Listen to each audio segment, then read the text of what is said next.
Moving to a more sustainable world is not about throwing away all the progress that humanity's made.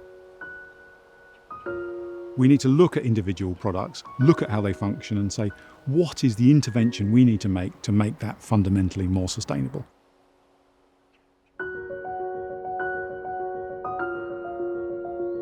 Do we need to plant more trees in the UK? Yes, we do. Do we need to protect those trees as they grow? Yes, we absolutely do. Should that protection come at the cost of our environment? Absolutely not. Every time I go on a walk, I see these conventional plastic tree shelters that I know are only adding to the burden of microplastics in our soils.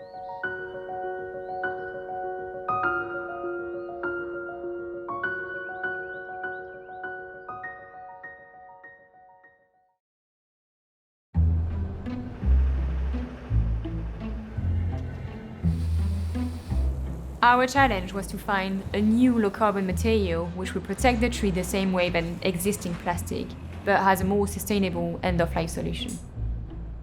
Our testing started in the lab with accelerated weather aging.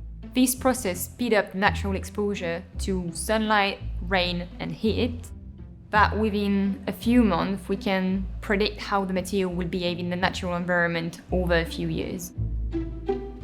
We can see that the material is strong and flexible for the first 4 to 5 years. However, for the sample which have been exposed to an equivalent of 5 to 7 years, we can see the material become brittle and crack.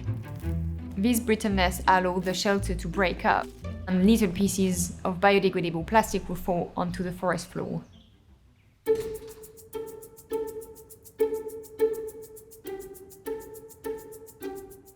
We have to test our bioplastic to prove that they are actually able to biodegrade on the forest floor. Standard industry testing is carried out in composting condition, which is high humidity and high temperature.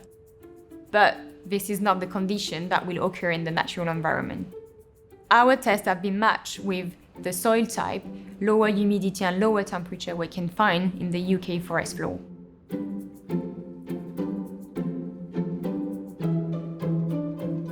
Looking at samples of partly biodegraded material through a scanning electron microscope, we can see where the microorganisms actually digested the plastic. They're actually eating it.